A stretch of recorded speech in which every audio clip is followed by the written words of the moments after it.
glad to sit across from you and have a sip of stuff. Mm-hmm. And what is it that you're drinking right now? This is an Australian Shiraz, the finest $12 bottle of wine that I could get at the store over there. So, yeah, good. Yeah, that's good. But I like wine. I like red and white, and I don't necessarily like beer very much. You're not a big beer person. No, not.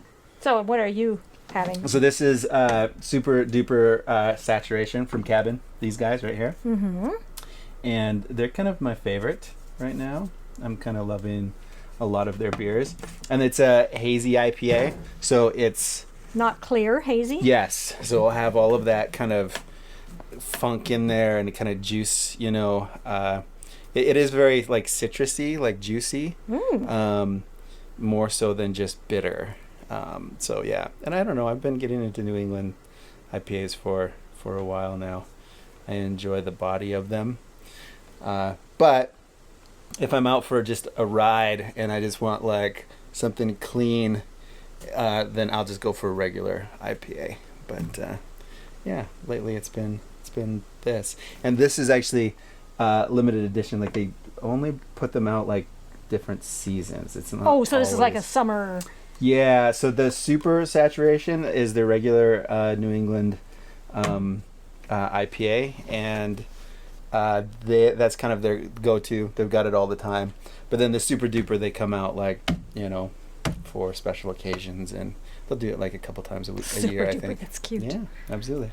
So it's a little bit more sassy. Yeah. Is what it amounts to. Perfect for a smoky summer day, right? Absolutely, yeah. For a hazy, afternoon, for sure. But hazy enough that we can sit out, which is very good. Yeah, it's all right. Mm-hmm. Completely. So, you've been like in the community for like what, 1 year, maybe? Maybe 100, more like 100 years. Yes. We moved out here in 78. 78. And this cabin here, this was just the building. There were a couple of other little things added to it, but we had to take them down because they were rotted. But somebody owned this land but wasn't living in it, so they sold it to us, and we thought that'd make a good living room. It's not big enough for the whole house. But these were all summer cabins on this road. For sure. So when you guys bought it, did you buy it in a sense like, hey, this is Bragg Creek and we'll come out for the summers kind of thing? Or was it like, hey, here's a spot where we're going to actually... We thought we would move here. I thought we were going to buy a house in Calgary. Yeah. He thought we should move out to Bragg Creek. Yes. And he talked me into it. And I said, just like everybody else that lives out here, but the drive. And of course, at that time, Highway 8 was... Gravel, yes. But we did it, and I have never, ever regretted it. It's been the best decision ever. I loved it out here. So, yeah. No, for sure. And when we added on, we thought, maybe we'd like to have children. So we added on to the rest of the house, and then we did have a child. Yeah.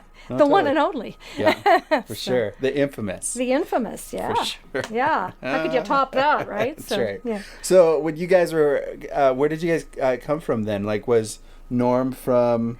Well, he was from the Vancouver area. Okay. But he had wound up in Kamloops, believe it or not, and I was in Kamloops, and that's where we met. Oh, serious? In British Columbia. No way.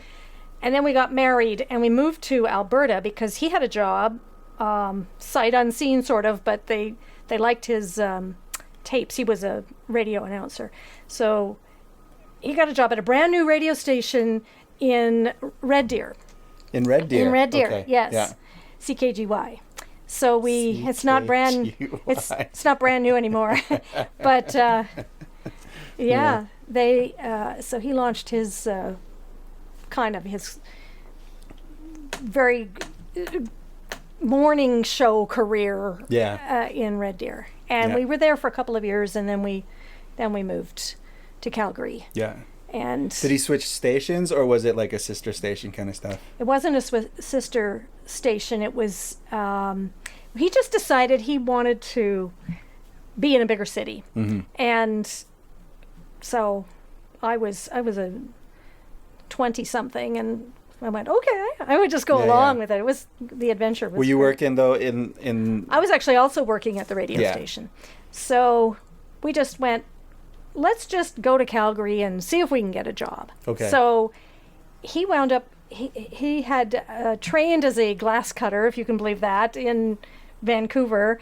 So he said, well, I can always get a job cutting glass until I can get a radio gig. Yeah. And he did. And I got a job at one of the radio stations, and he... Was it the same one, or were you guys? No, at but at that point we thought we better not work at the same one because Don't that want could that. just it just could be bad news. So we So instead, you went for the enemy radio station. I went for the enemy radio station, which it worked out really well because they played completely different music. I went to the country station, and he was at the rock and roll station. Yeah. So we really didn't compete for the same advertisers or anything like that, same audience.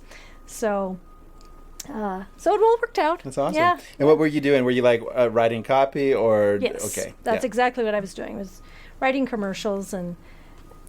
Had you always been like wanting to do writing? Like, was that something that like, as a kid, you're like, hey, let's. Nope, I was not. I never saw myself doing that at Really? all. No, yeah, I did. I never.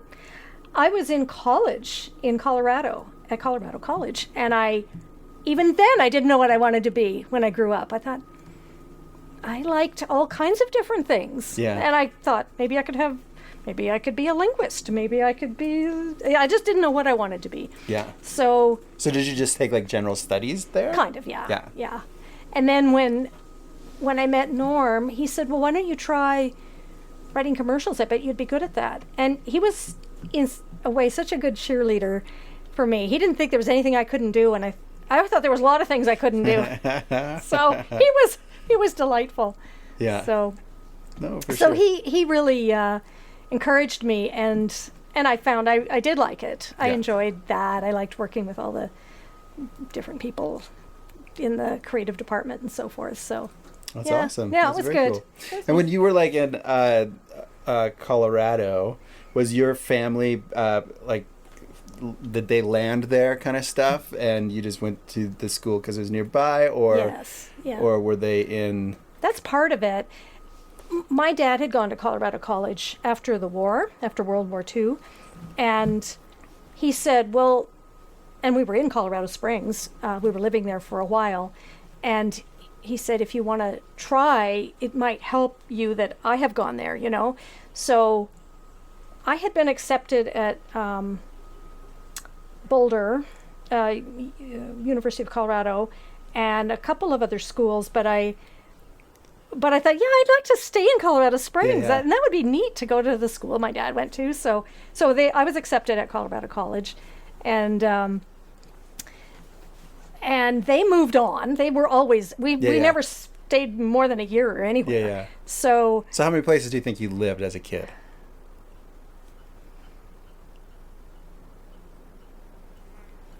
7 or 8, I guess. Yeah. I don't know. Seems like more to me. But they, of course, kept moving after I Yeah. was out of school. Like, oh, finally, got rid of these girls. We're out of here. That obviously wasn't true because there was still my sister who followed them around. And then we would go wherever they were, you know, to visit them. So Yeah. the neat thing was, though, Norm absolutely loved my mom and dad and my sister. Yeah, yeah. He always wanted a family like that. Yeah. So it was no big deal when I said, you know, my folks would like to come for Thanksgiving. He'd say, yes, instead of, oh boy, the in-laws. Yes, in-laws, yeah, for sure. But yeah, his family, he was a bit estranged from them, but he liked visiting my folks. And they Yeah. lived in great places. At one Yeah. point, they were living in Sun Valley, Idaho. Well, you ski all winter Sure, and yeah. you play golf all summer. It's a resort. Why not? It's like perfect. It was perfect, yeah. So we visited them there. He loved it. That's good. Yeah. And that's not that far away, actually. That isn't I that mean, far. Just jumping the border. We managed to make it far. We got stuck in the snow one Okay, time. that's always good. Bit of an adventure. It was an Yeah. adventure. I remember we stopped at a cafe and we said, we were trying to find this back road through the mountains, and And the guy said, well, at this time of year, I wouldn't do it unless you have a 4-wheel drive. And Norm said, oh, that's not a problem. Well, we had a station wagon. It was not a 4-wheel drive. But anyway, of course, we got stuck.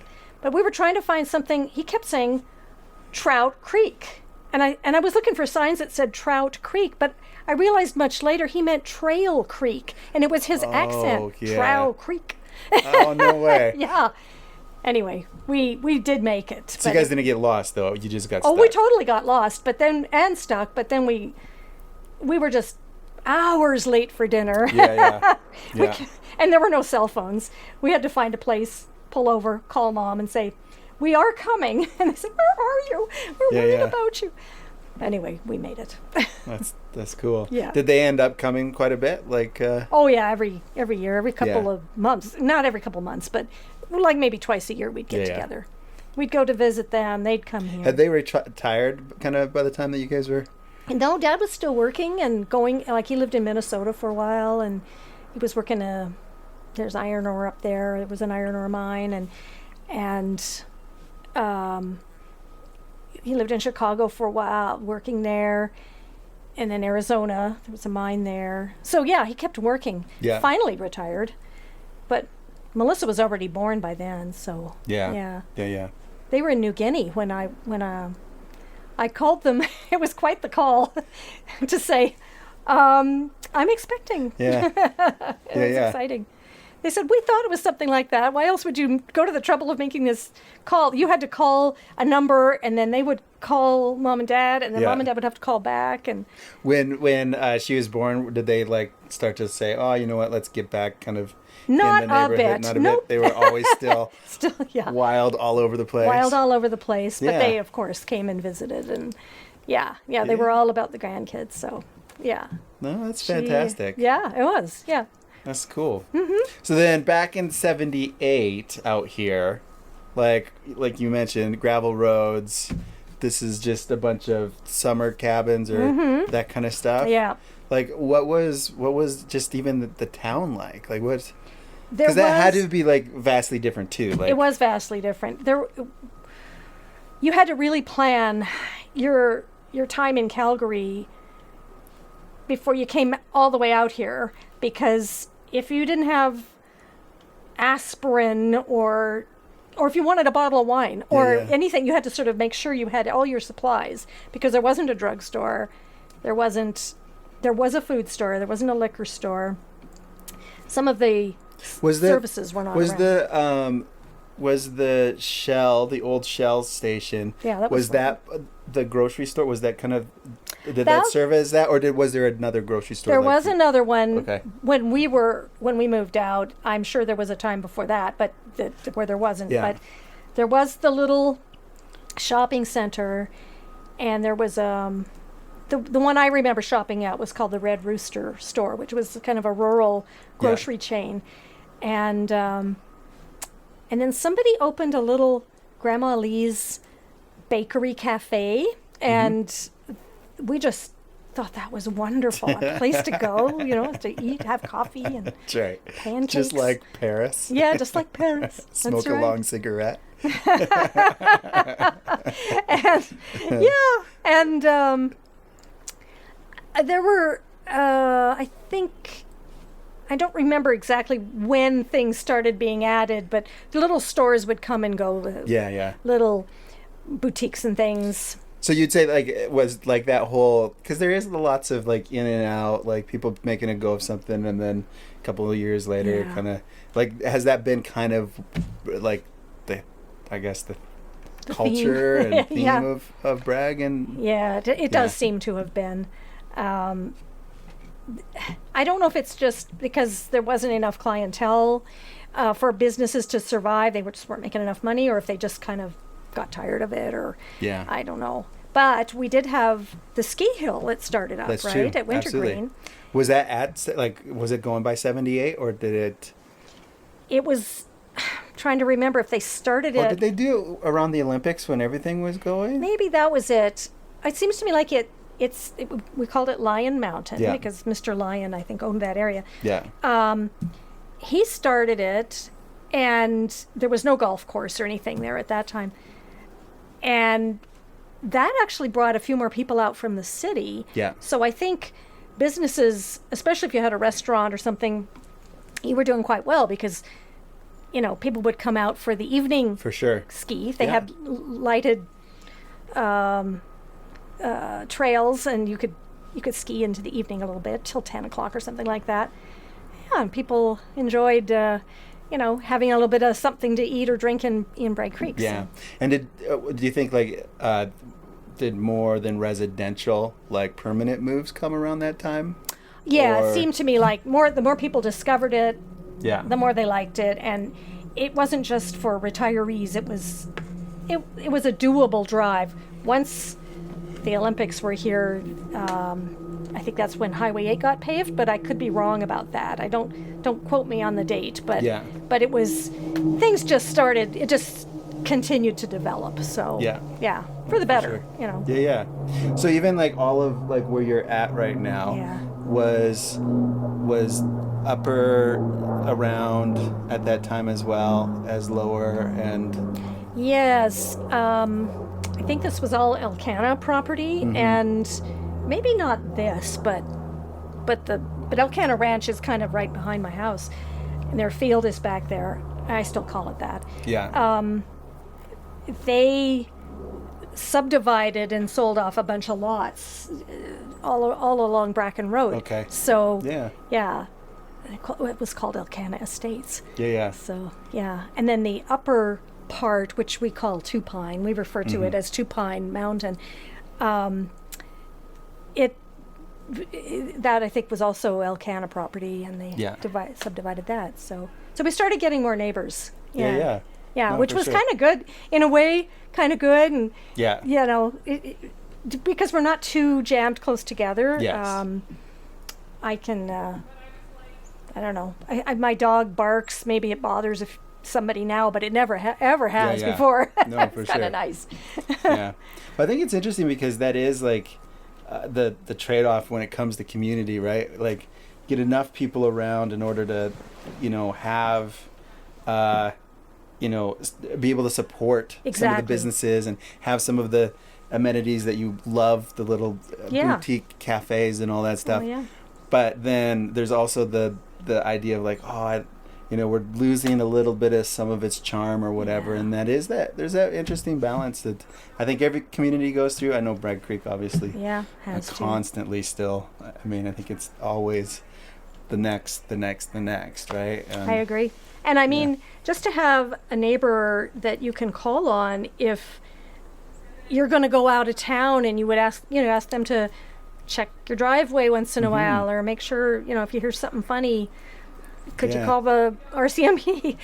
So just to have a little bit of neighborly oversight and all that is good too. So, for sure. And every now and then, now we do it online, right, with the Bragg Creek.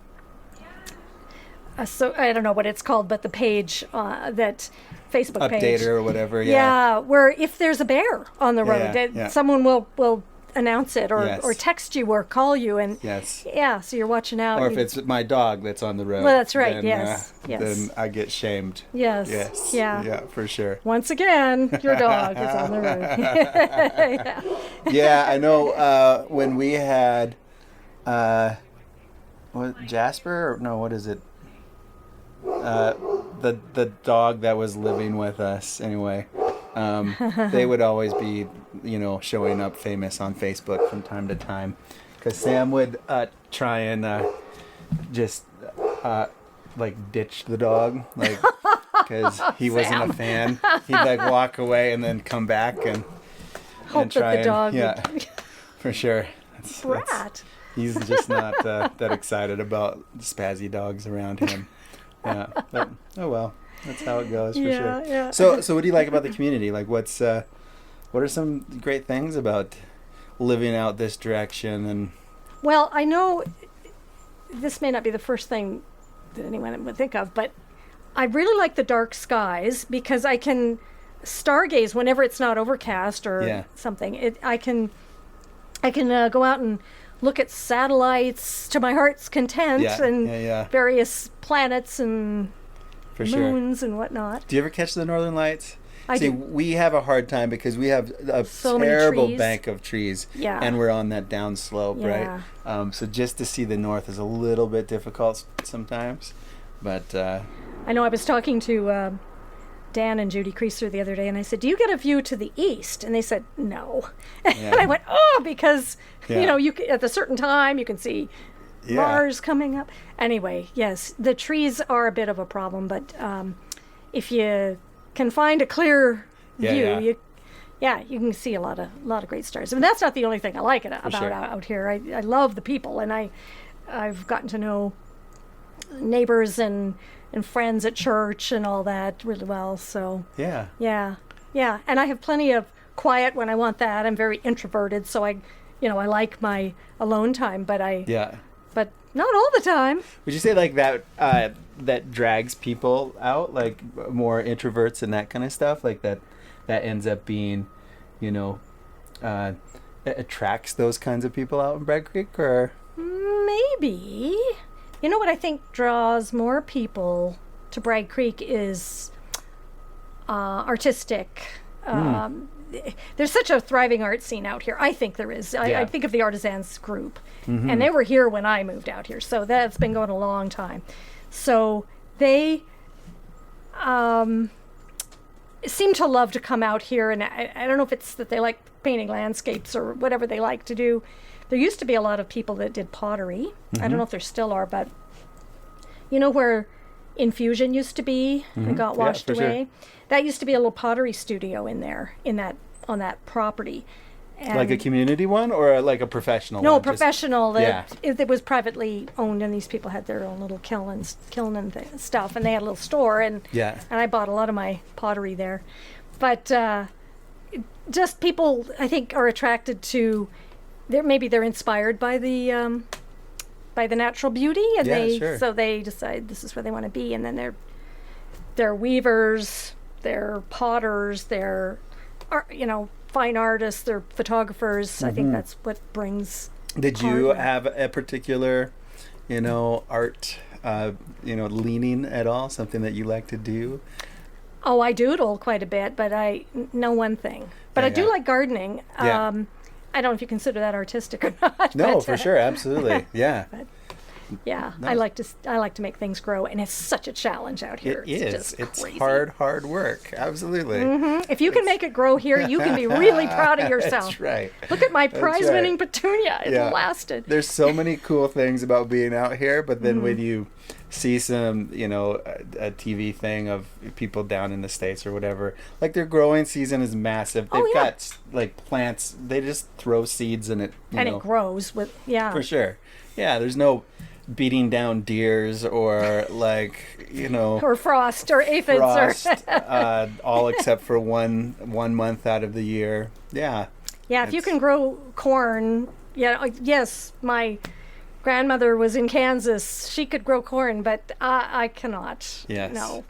Yeah, root vegetables maybe, and whatever joy that is. But and I would love to have a tomato that worked. That would be, be really good. So even moving on, then it's like, I want to know still tons about like Bragg Creek history and all that stuff, which is pretty fascinating, and to have someone who has been here through like a lot of it. I was even talking to Melissa the other day at council meeting, and I'm like, you know what? She was the first kind of like all Bragg Creek Community Church person, like where she grew up in this church, right? She was the littlest member. Yeah, for sure. And that's all she knew, whereas everybody else had, transplanted in from all different places. Yeah.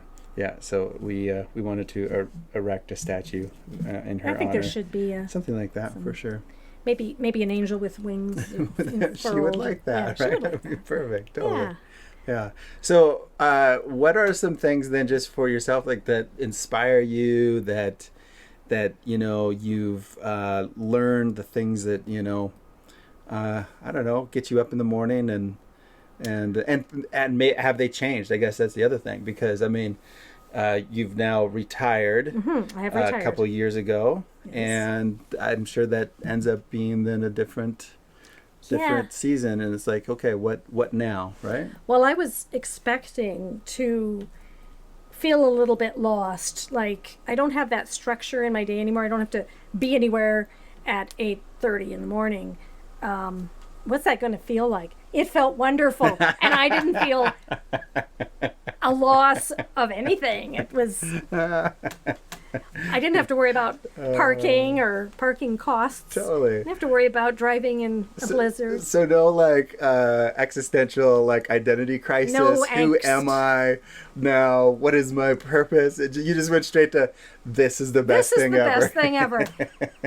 And yeah, it was kind of neat. I think I didn't feel that if I wasn't working at the radio station, then who was I? Yeah. I never really went through that. I guess I felt like I was pretty good on my own. So yeah, I that had didn't other necessarily interests. form your identity right from the beginning. No. Yeah. And I'm glad it didn't. Sure. For that reason. So you can move and change jobs or whatever, and it's not a big deal. So. Well, I think that's important too. I mean, I think you hit on something even a little bit deeper with that. I think when our identity is like really closely tied to the things that we produce, then we can believe either end of stuff, right? Mm-hmm. So when we're doing an awesome job, then we believe we're the best thing ever. Like we are the it person. But then when criticism comes, because it does come on the other side, then we also think then we're the worst. You can't believe one without the other, and especially when it's just attached to like some form of producing or work that we do. So I mean, to have identity like more foundational in something that's real and apart from that is usually pretty healthy, I think. I enjoyed what I did, but I also Sure. didn't feel that was all that I was. Yeah. And when I did retire, I thought about things that I could do, working for some charity or something like that. And what I hit on, I really liked, but it's come to an end now with the pandemic. But I was going to Bandit Peak School a couple days a week, and I was helping first graders and second graders with their reading. Because I love language. I love the English language. I'm kind of a nut about it, and punctuation and all that. I really love that stuff. I know nobody else does. I get that, but and you never wanted to get into writing. That's the funny thing. I know. Right? I know. I was not drawn to that, but I thought if I can help somebody else with it, that would be a way to go. And luckily, Charlie, my grandson, just happened to move here at the same time, and he was in the class that I was invited to be part of. So so I got to read with him, but also a bunch of the other kids. Let's be honest, you'd be the best reader because you've got like those voices that you do every once in a while. Yes. From your radio days. Yes. Come, we need someone in here to read this. Be the part of the witch. Yeah. That's right. Yeah. I do remember recognizing your voice on a commercial. Yes. Yeah, Mrs. Claus or something. Yeah, I don't know. I don't know. I think it was the classic, like the first time I heard it. It was the classic, like a husband says this and then wife says this kind of thing. And I'm like, hey, I know that voice. Yeah, for sure. Honey, that's a great cup of coffee. Totally. Yeah. Did they pull you in quite a bit? Yes. Yeah. Yes. Yeah, they didn't have a budget for outside talent, so whoever worked in the radio station pretty much got to be in commercials from time to time. Yeah. You be the, like you say, the wife, or you be the new homeowner, or the... I want your pipes to have just burst, and you need to call a plumber. Then there's the script. Perfect. Yeah. That you wrote. That I wrote, yeah. That's right. Yeah. Yeah, good. So, Very yeah, good. that was fun. Those were fun days. But, yeah, I enjoyed kind of reading with the kids. I felt, I wasn't sure how much it was helping, but the teacher was extremely kind and just kept, almost every time I came in, which was every Tuesday and Thursday, he would say, you have no idea how much this is helping. Yeah. So I thought, if he says that, I guess I'll believe him. For sure. But I really, really, really liked it. Yeah. So No, that is vitally important. I know when my dad retired early on. Well, I guess he was semi-retired, and he was out in Westbrook, and there's a little country school there, and he would go and spend 1 or 2 days there, and they just take maybe a kid who'd maybe be on the margins a little bit more or whatever, Spend some time with them. Spend some time. It makes all the huge amount of difference. Yeah, for sure. And that's you hear about that, and you think if I can do that, I would like to be part of that. So so one day again. Yeah, maybe next year they'll get volunteers back in the school. For sure. Yeah, I like being around the kids. I really, really like that. Maybe it's partly that I like language, but it's also that I like the kids. Just kids in general. Yeah, for sure. Those kids were all really cool. Not just my grandson, but all of his classmates were really interesting. And one boy all he could talk about was Minecraft. And I was trying to get him to focus on this thing he was supposed to be writing, this essay. And all he wanted to do was talk about, well, of course, his essay was about Minecraft. Of course, yeah. He says, have you ever played it? And I went, no, I don't. So, of course, he was starting at the beginning and explaining. Yeah. He was hilarious. It was a lot of fun. Yeah, I enjoyed the kids. I like their energy. So, yeah. There is something, there's something pretty satisfying about Minecraft, actually. Could be. I've played it with my kids a little bit, and just building kind of whatever you want, like Lego, but you're not searching for pieces. Yeah, There's something I guess so. Kind of nice about that. Yeah, it seems like it's blocks or something that you're fitting in, and there's some satisfaction. Some of the stuff that even my crew created, I'm like, how did you even come up with this? This is See, there's creativity in that. It's all good. Right? Absolutely. So, lessons you've learned then, living out here, and just your season in life, the stuff that you've gone through, what are some things that you've kind of said, you know what, this is transformative, and it kind of changed me? I guess living farther from Calgary, I don't depend on city things, and whatever services we have out here, we do have more than we used to, but I try not to miss them. I try not to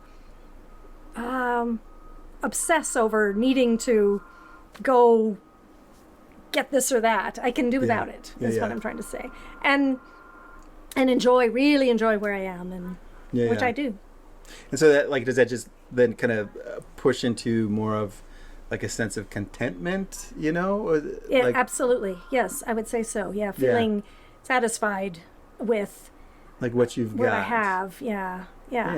Not take it for granted, and all, but I do. When it's winter, I love my wood stove, and I love the smoke coming out of the chimney, and I like how it smells. When it's summer, I like the green grass, and I just like wherever I am, whenever I am. So I think you've kind of found the secret to happiness. I think I have, baby. I think I have. Yeah. Because contentment is a major player on that, right? Because comparison, is one of the killers. The opposite, where it's well, I don't have this and that person does, or we need that, or I need to run over. That will totally destroy happiness and just being able to be truly, appreciating just the presence and of where you're at. I remember thinking, a lot of people say pride is the original sin, if there is such a thing, right? Yeah. Probably all of the sins are equally bad, but I have thought a lot about envy, and I don't want to envy anybody. I also don't want to regret anything, but I do regret some things. But I don't want to feel envy, and I find when I can put that away, it is wonderful. It's I actually have too much. I have too much niceness in my life. So there's a lot to, and like you say, comparing to others. Yeah, it can just. Well, I think too, in one sense, this is the environment out here is perfect for that. Yeah. One, because we're we're kind of in the sticks a little bit more. We kind of have to just enjoy what we've got, that kind of deal. I think too, the most horrible internet in the world out here is also probably a little blessing in disguise at some point, because we still get it and we still do it, but the more that you're on Instagram or Facebook and all of that stuff, the more you start to it is an envy like oven is what it is. It is like something that's trying to to create and cultivate some form of well, these guys are doing it like this and I can't do it, or I don't have that, or man, perfect family or perfect vacations and all of that. And it's a curated life. We just see the edited best parts. And, True. I'm concerned. I sound like an old man kind of deal, like kids these days and all of that. Yeah. But I'm concerned the kids these days for the mental health of just us as society, man. It's an experiment that's going to be pretty difficult. I think when you said I sound like an old man, I think that is part of it. It's living to an age where you can kind of look back and see how envy did eat at you. I wasn't always I did want more, especially when I had less. Sure. Right? Yeah. Now I kind of have my house and I have a car that works and so far, and so I don't need to. I just don't have all those same things to envy, right? But so you spoke of this year's catalog, Yes. Totally. For our listeners that don't know what a catalog is, you used to get a big wish book, phone book of items, that you can order for. Items. Yeah, man, it was the best thing ever. And the thing that was crazy is I remember spending long amounts of time, not just flipping, but then when I saw the G.I. Joes and I saw the Transformers and all that stuff, you just sitting there and daydreaming about having it. And in one sense, it's very nostalgic. It's kind of whatever, kind of good for my childhood was kind of funny, but it's also man, I spent a lot of time just thinking about something that I kind of wanted that I didn't have. And man, I think we're still in those realms. I think sometimes even today it's not just, we don't even know that we don't not have it, right? And we're kind of spending gobs of time scrolling through trying to think of what is it that I don't have, right? Not just longing that I wish I had a trip to Costco. I didn't know I wanted this until I saw it. Of course, Costco has it. Now I have to have it. How did I ever live without it? Of course. It is weird, though, isn't it? How you can be trapped into that. Yeah. Wanting. For sure. Wanting something. Thinking, like you say, you think a lot about it. And I don't know what that is exactly. Do you think that's some wiring that we have, though? Deep inside? I think it can be, in one sense, I think that there's something there that can be used to go off the rails, where we are, we're not satisfied, we're not content, we have envy or greed, or we're going all of these other different directions or whatever. And yet I kind of do think that there's something there that is meant to be pointed even to maybe hope or aspiration. Yeah, or longing for saying, hey, I want a better world or something like that, where there might be some injustice or something not quite right, and that inspires me to dream for the thing that what could be right. Yeah, maybe it is. It's a way of moving forward always. We're not going to just stay where we are. We're going to get better. We want to get better, and we want to get better. And whether that means a bigger house or whether that means, reforming some injustice. Yeah, maybe. I was wondering if it has to do with, people went from maybe planting crops back when they were starting to do for sure. that, and having something to eat right now, to thinking, oh, but then there's winter and this isn't going to grow in the winter. I'm going to have to store it. So that's thinking ahead. Yeah. And thinking about your stores for the winter, and maybe that leads to planning ahead, wanting more stuff, just wanting more food, perhaps, or we're going to need some extra blankets, or we're going to need some more coats, and so I better go out and get another buffalo. Yeah. No, totally. Yeah. I don't know. No, I think there is. And the neighbor got another buffalo. Absolutely. He got 2 buffaloes. They stored their food. Yeah. They didn't starve to death like us. Stupid Terry and his family didn't starve. Yeah. We lost 3. Yeah. He's got a better spear than me, so I guess that's why. Totally. You wouldn't let me. It would have been fine if I had my spear. Yeah, that's right. Yeah. No, I'm sure it was a part of all society. And I think there's something that's probably good for us. Like, we need that in our in how we're like created and made. There's always the good side and the bad side of every characteristic. So there's you can easily switch something that's a good planning, forward-looking momentum to envy or greed, or it's got that nasty side. Well, yeah, I mean, I think it's the standard. Your greatest strengths are probably your greatest weaknesses as well. Yeah, exactly. Right? Yeah, so that's how that all plays out. So on that sense, clink your glass. Yeah, for Here sure. we go. to contentment, right? Yes, for absolutely. Sure. Mm-hmm. So on that, like, what the bigger question is then, like what is this? Why are we here? What's and the how long purpose? are we going to be here? What's the purpose of how all long, of this? Lord, before you come?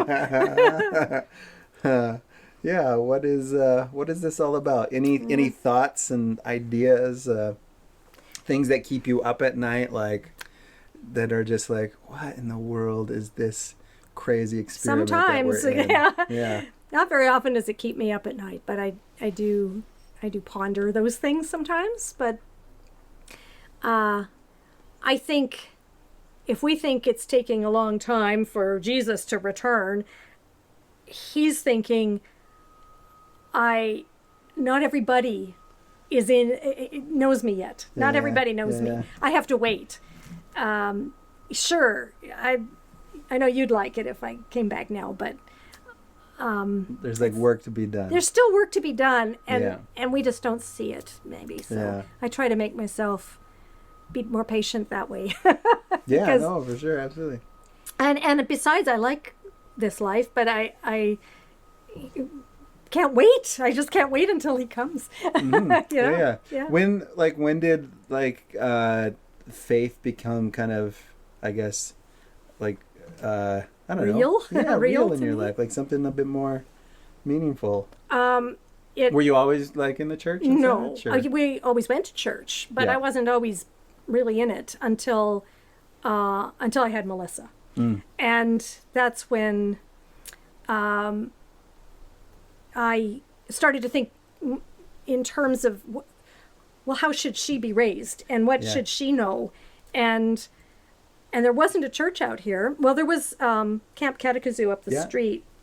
That was a little Catholic church, but did they meet regularly or no? I don't think they did. I didn't know much about it, but I walked up the street to through the gravel pit, and I found a log to sit on, and I said a prayer, and I wasn't used to praying, but I thought, I'll just throw it out there. I mean, who knows, right?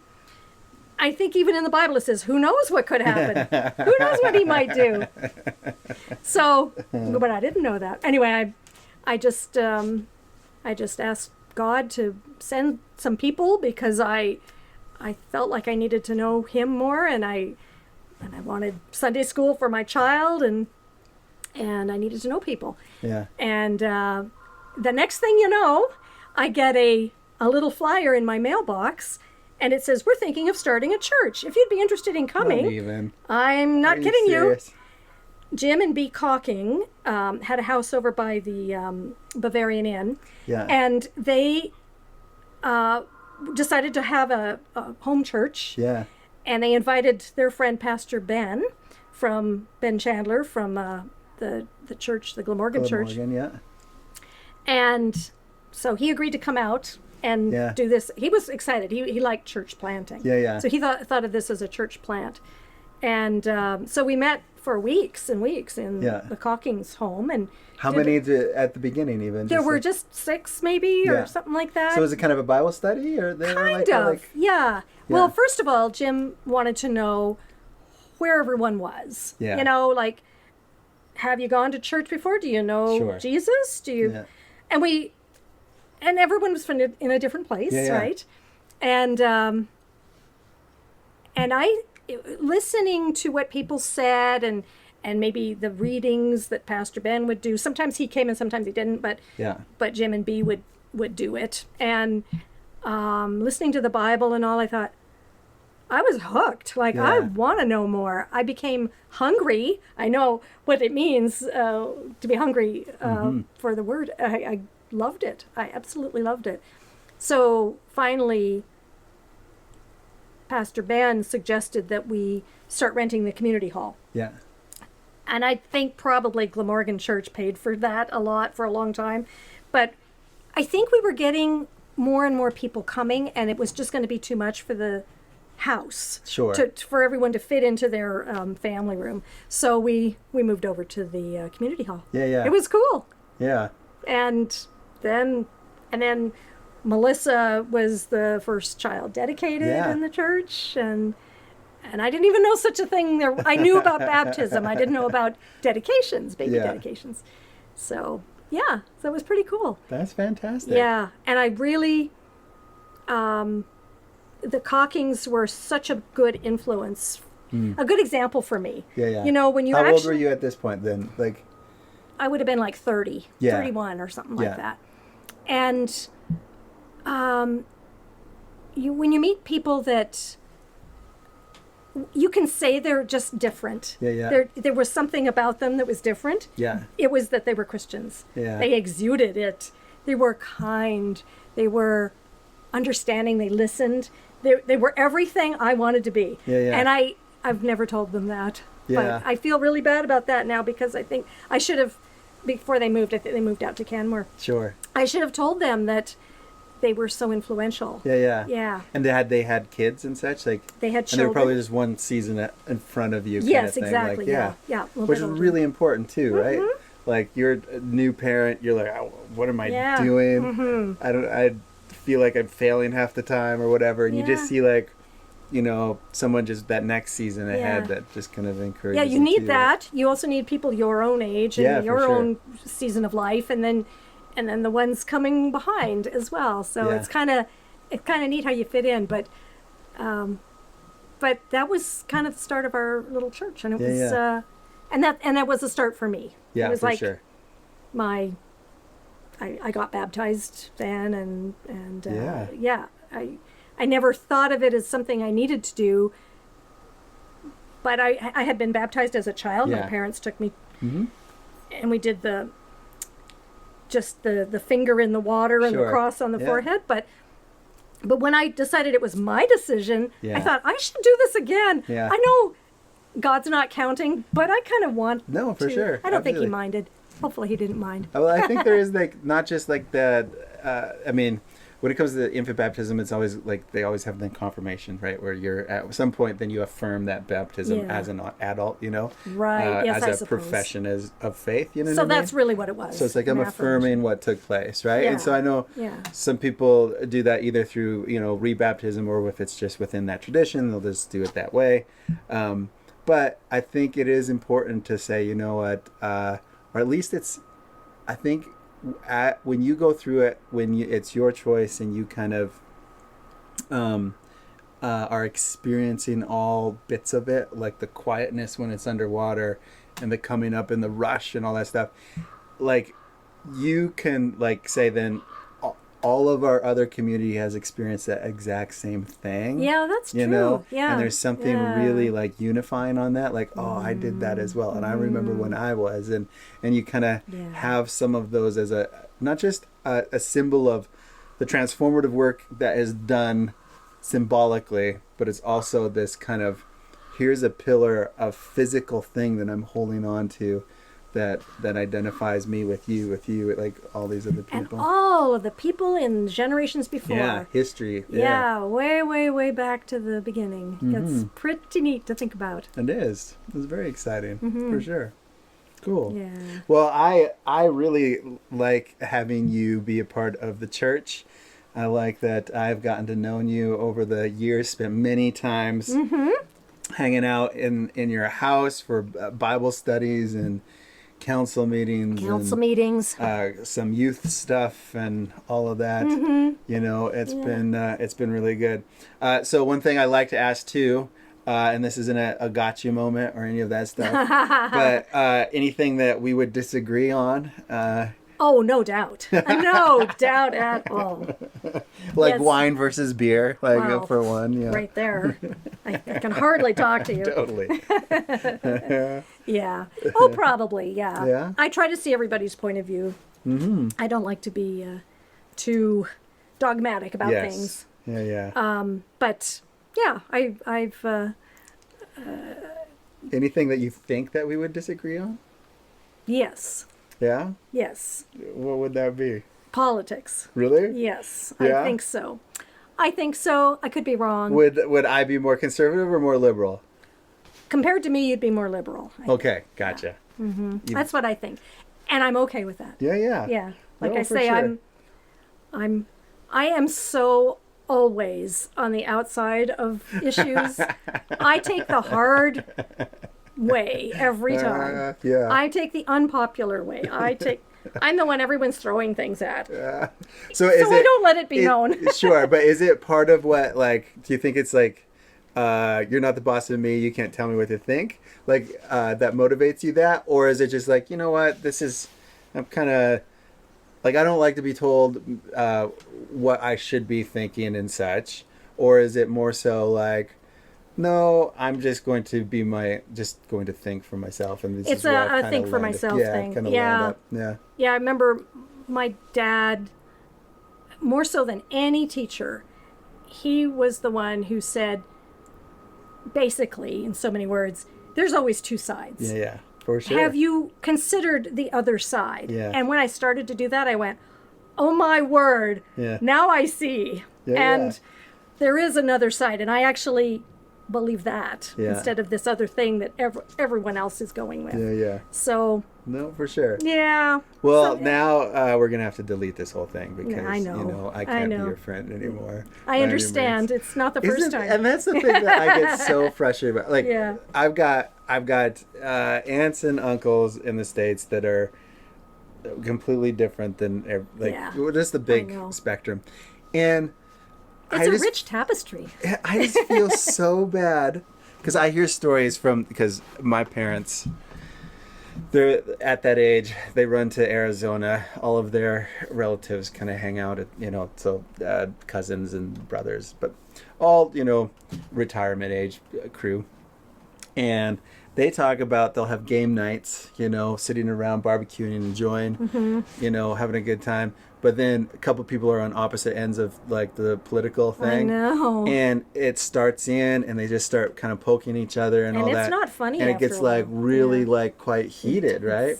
The one thing that's really interesting is at the end of the day, even if they get frustrated and go to their different trailers and such, they've got like this blood that joins them together. So tomorrow they're going to come back. Yes. Right? And there's this thing of like, well, we're family and we're together, so you're stuck with us even if we're different things. What I really am disappointed in and really sad is like the wider, like the communication that takes place on a wider scale around that is that there's no room, there's none of that going back to blood. There's none of that going back to like, well, we're all humans, or we're all in North America here, we all share a similar, there's no unity. Or if I disagreed, then like, I don't have to hate you. No, I know. Like that's the thing that I don't get. I know, me either. It doesn't make sense. Makes me You're sad. Not my enemy at all. Yeah.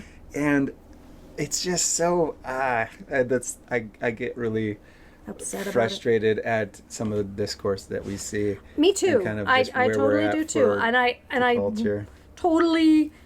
I have found that politics pretty much is in everything now, so it's really hard Yeah. to say I like this movie or I don't know. Yeah. Even what you wear, there's always politics involved in everything, and so I hate that. I hate that because It's become an issue like where you're worried about absolutely everything. Yeah. you don't want to alienate people, and you don't want to say the wrong thing or offend anybody, but it's really hard not to. Sure. But Yeah. anyway, I'm with you. yeah. That's good. But I grew up basically being able to have discussions about, Yeah. You could ask someone, especially about Christianity, why are you a Christian, or why are you not a Christian, or why are you whatever you are? Yeah. And you could talk about it, and the same with politics, or why do you believe that? Yeah.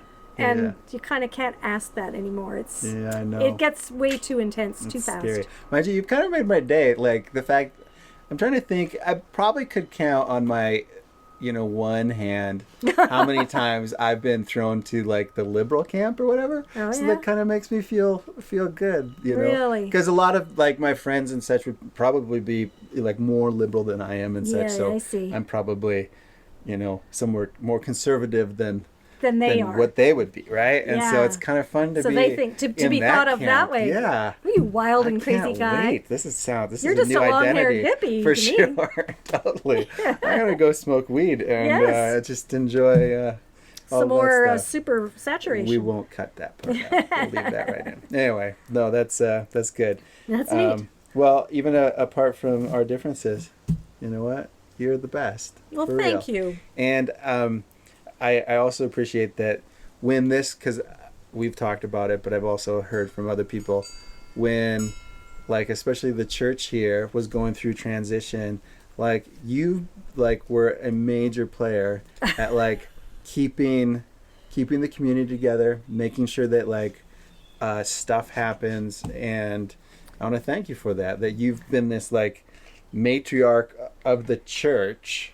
I never ever saw myself that way. It's so funny, but it's true. Like there's a legacy that comes from that, your participation in this thing, and it's that's great. A God thing, because Yeah. I never would have known that, right? Yeah. Never thought that at the time. Like, wow, if I don't line up a speaker for this Sunday, there won't be any church in 20 years. But but even just thinking, like, from the time that you go out and you have that prayer, like, God, I need community, because I want to know you more. I want to figure this stuff out a bit more. From that space to the space where, like, no, the whole, like, a lot of the reason why this still exists is because of, like, your input and continued input, and generationally, as now, we see, Melissa stepping up, and Jeff, and then you've got a generation of grandkids that are coming through as well, the pipes as well. And so thank you for that, and it's very exciting for sure. Well, thanks. Cool. Thanks for coming to my deck. Absolutely. And I think we're gonna wrap it up at that. Till next time. Okay. We'll see you.